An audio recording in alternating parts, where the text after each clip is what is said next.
Oke, selamat datang di STB Channel. Hari ini kita akan membahas mengenai pemrograman web.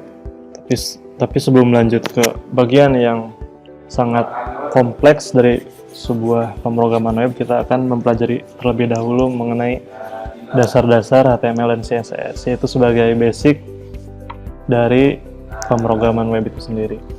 Oke. HTML dan CSS. Jadi ada dua, yaitu HTML dan CSS. Dua hal itu merupakan pemrograman yang berbeda satu sama lain. HTML yaitu Hypertext Markup Language. Nah, HTML itu digunakan untuk menampilkan suatu teks atau gambar dalam media HTML. HTML itu nanti sebetulnya medianya bisa banyak, mulai dari screen, dari suatu device, misal HP atau browser, laptop, dan lain sebagainya. Tapi juga bisa digunakan untuk media-media lain seperti kertas, pamflet, dan masih banyak lagi. Jadi masih bisa di print kalau HTML itu. Oke, di sini adalah salah satu contoh dari dokumen HTML yang sangat sederhana. Nah, jadi HTML itu ditandai dengan adanya doctype HTML seperti ini. Berarti kalau kalian nanti menemukan suatu file yang di dalamnya berisi minimal ada doctype HTML dan seperti ini, berarti itu bisa dikatakan bahwa dokumen itu adalah dokumen HTML. Nah, HTML sendiri itu ada standarnya, karena memang semuanya itu harus bisa ditampilkan dalam suatu media yang sudah ada standarnya dari sananya. Nah, untuk lebih jelasnya bisa kalian pelajari di w3school.com nanti. Oke. Nah, di dalam HTML itu terdiri dari banyak tag yang bisa digunakan sesuai dengan kebutuhan. Nah, tapi di sini saya akan menjelaskan beberapa hal saja yang biasanya memang selalu ada dalam suatu dokumen HTML. Nah, yang pertama adalah body. Yang pertama adalah body. Body itu untuk menampilkan konten dari suatu halaman. Nah, semua hal yang ada di dalam tag body itu akan ditampilkan ke layar. Jadi, apapun yang kalian ketik di dalam tag body pasti akan muncul di layar. Selain itu, tidak akan muncul.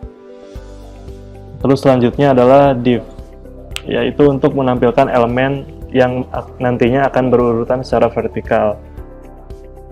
Dan selanjutnya adalah untuk menampilkan typography atau penulisan berupa huruf, teks, dan lain sebagainya. Itu bisa menggunakan P untuk paragraf, dan H1, H2, H6 itu untuk headingnya. Header yaitu untuk menampilkan kepala suatu halaman, atau header bisa dibilang kepala kalau kita menyebutnya dalam bahasa Indonesia dari suatu halaman. Lalu aside untuk menampilkan sidebar atau baris samping dari suatu halaman, dan footer untuk footer halamannya tentunya. Dan ada satu lagi yaitu A yang akan paling sering mungkin digunakan, yaitu untuk mengakses halaman dengan URL lain. Jadi tag A itu nantinya akan berupa link. Jadi yang misalnya kita klik itu akan mengakses halaman lain atau URL lain. Oke, nah itu HTML. Sebetulnya kalau untuk HTML memang sangat dasar sekali. Jadi memang dalam HTML ini kita tidak menerapkan logika pemrograman yang biasanya ada dalam bahasa pemrograman lain, tapi HTML hanya berfungsi untuk menampilkan output dari bahasa pemrograman lain yang kita kerjakan, yang kita gunakan. Nah, dalam web sendiri itu biasanya menggunakan bahasa PHP. Nah, PHP itu nanti akan merender suatu dokumen HTML. Nah, HTML-nya itu sendiri akan berjalan di dalam web browser. Jadi untuk HTML memang tidak akan ada algoritma pemrograman atau logika pemrograman yang akan diterapkan. Jadi fungsinya hanya semacam media saja agar output dari pemrosesan PHP misalnya dalam web server itu bisa ditampilkan ke pengguna.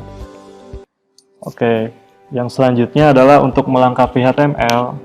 Biasanya kita menggunakan CSS atau kepanjangannya adalah Cascading Style Sheet.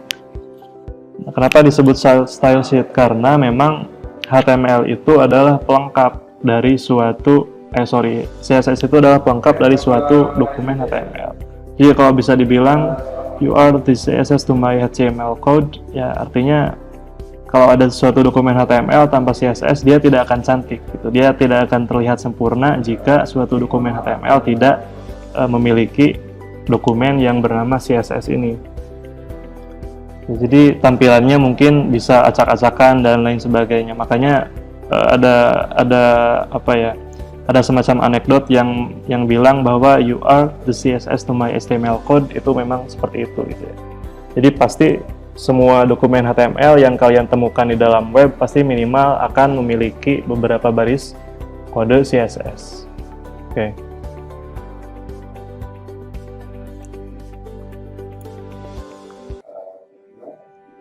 Nah, tadi tujuannya CSS itu adalah untuk membantu bagaimana HTML elements itu ditampilkan dalam suatu layar, ya. Nah, sebetulnya kita menggunakan HTML itu tidak notabene hanya untuk keperluan situs saja gitu. Kadang digunakan juga untuk keperluan misalnya membuat suatu banner yang akan di-print dalam media kertas atau media lainnya, itu juga bisa sebetulnya menggunakan HTML. Ya tinggal kita buat dokumen HTML-nya, lalu kita print seperti biasa saja. Itu juga bisa sebetulnya. Nah, lalu ada tujuannya juga, yaitu CSS save a lot of work katanya gitu ya. Nah, kenapa CSS bisa menghemat kita usaha kita dalam bekerja, bisa mengefisiensikan usaha kita dalam bekerja? Karena dalam satu baris atau dalam satu source code base CSS itu kita bisa menggunakannya untuk berbagai macam media. Misal dokumen HTML itu ingin kita tampilkan dalam beberapa media. Yang pertama media screen atau laptop, mungkinnya screen laptop atau screen HP. Nah, lalu media lainnya mungkin berupa printer ya. Jadi bisa di-print dalam suatu kertas. Nah, itu bisa hanya ambil dari satu source code base CSS saja gitu. Jadi satu CSS source code untuk semua media. Itu bisa digunakan seperti itu. Nah, untuk lebih lengkapnya kalian bisa cek di sini nanti di w3schools.com/css_intro.isp. Nah, lalu ada metode penggunaan CSS. Nah, metode penggunaan CSS ini memang ada berbagai jenis, ada berbagai cara gitu dalam kita menggunakan CSS. Yang pertama itu adalah internal style sheet. Nah, jadi internal style sheet ini nanti CSS-nya akan di-include-kan atau akan dipanggil atau disimpan di dalam tag head atau footer dari suatu dokumen HTML. Nah, nanti kedepannya kalian akan pelajari sendiri, akan bedakan sendiri bagaimana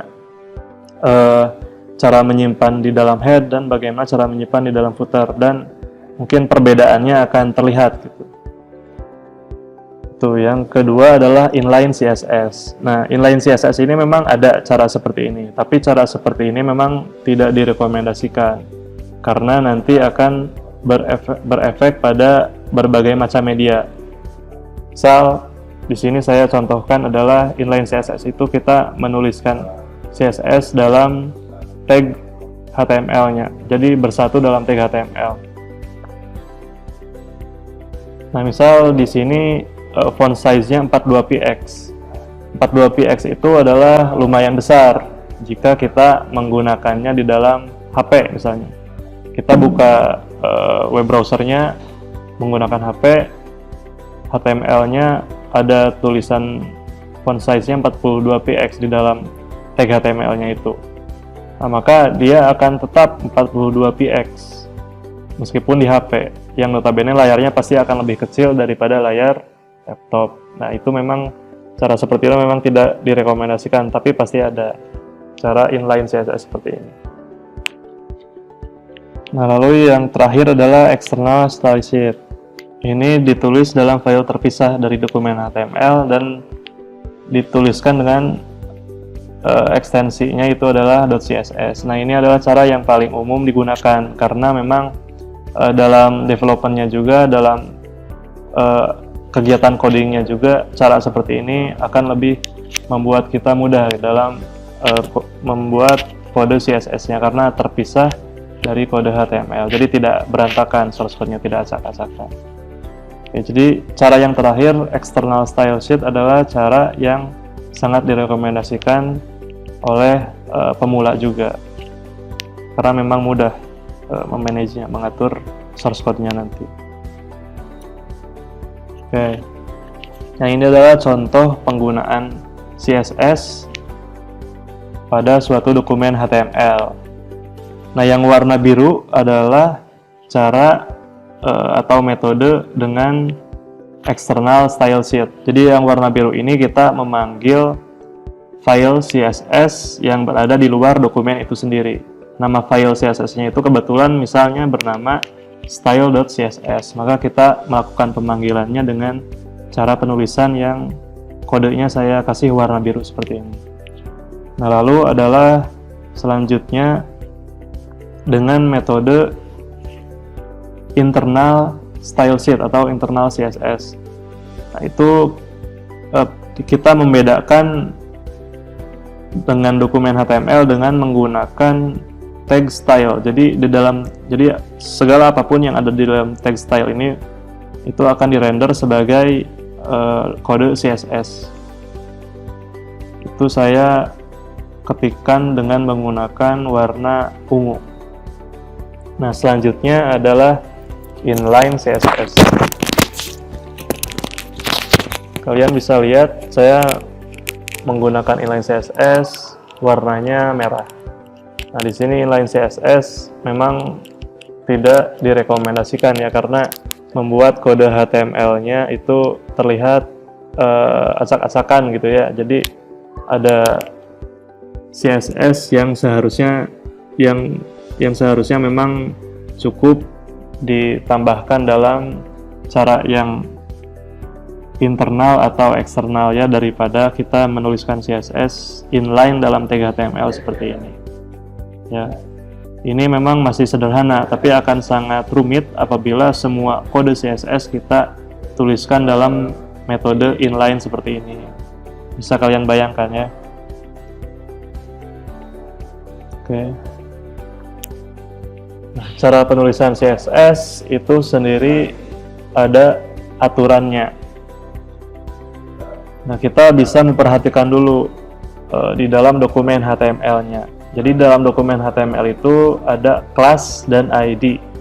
Baik class dan ID itu adalah sebagai identifier atau identitas dari suatu dokumen dari suatu komponen HTML. Nah, kelas misalnya di sini saya tuliskan dengan warna merah. Saya kasih nama kelasnya itu warna strip merah. Lalu di sini ada ID. ID-nya juga sama, saya kasih nama warna strip merah. Dan ada tag HTML yang selanjutnya itu tidak memiliki kelas maupun ID. Nah, bagaimana cara penulisan CSS-nya jika kita ingin membuat tulisan yang ada di dalam div itu menjadi warna merah? Nah, silakan perhatikan di kotak yang warna ungu ini. Nah, jika tag HTML-nya itu atau div HTML-nya itu tidak memiliki kelas maupun ID, nah maka kita bisa langsung menuliskan di dalam CSS-nya langsung nama tag HTML-nya, yaitu di sini div. Nah, penulisan CSS-nya itu harus ada di dalam kurung kurawal. Misal kalau warna merah berarti color -2 red. Color itu merujuk pada properti CSS-nya, dan red itu adalah merujuk pada value atau nilai dari propertinya itu, properti CSS-nya itu. Nah, ini adalah untuk tag HTML yang tidak memiliki kelas atau ID. Nah, yang kedua, apabila tag HTML itu memiliki nama kelas, nah maka kelasnya itu ditandai dengan titik pada CSS-nya. Berarti kalau kelas warna strip merah, maka dalam kode CSS-nya itu adalah titik warna strip merah. Selanjutnya sama, jika kita ingin membuat warnanya itu merah, ya udah berarti tinggal color -2 red aja. Nah, yang terakhir adalah ID warna merah. Nah, jika ID itu menggunakan tanda pagar. atau hashtag lah ya. Jadi hashtag warna strip merah. Jadi perlu diingat, ID menggunakan hashtag, titik, itu adalah untuk kelas, dan nama tag HTML-nya adalah jika misalnya tag HTML-nya itu tidak mempunyai kelas maupun ID. Jadi seperti itu sederhananya. Oke. Nah, tadi saya bilang bahwa sebuah dokumen HTML itu akan sangat terlihat berantakan dan akan sangat mungkin pengguna kesulitan bisa mengaksesnya gara-gara tidak ada CSS yang di-apply, gara-gara tidak ada CSS yang digunakan dalam dokumen HTML itu. Di sini saya contohkan bagaimana tampilan halaman web bukalapak.com jika tidak ada CSS yang diterapkan. Tampilannya akan sangat acak-acakan seperti ini dan beberapa bagian akan sulit untuk diakses oleh pengguna karena jadi numpuk-numpuk gitu ya tampilannya. Nah, terus ini adalah halaman bukalapak.com ketika CSS-nya sudah diterapkan. Jadi memang sangat terlihat bedanya, mulai dari keindahan halaman webnya tersebut gitu, mulai sampai ke aksesibilitasnya atau kemudahan bagaimana usernya itu berinteraksi dengan halaman webnya. Jadi memang CSS itu tujuannya adalah untuk kemudahan bagi pengguna, selain tadi keindahan juga ya. Oke. Untuk HTML dan CSS dasar sampai di sini saja. Untuk kedepannya itu kalian bisa pelajari sendiri di www.w3schools.com. Di situ kalian bisa mempraktekkan secara langsung dan real time bagaimana cara ngoding HTML dan bagaimana cara membuat kode CSS. Oke. Sekian. Terima kasih. Jangan lupa komen dan subscribe.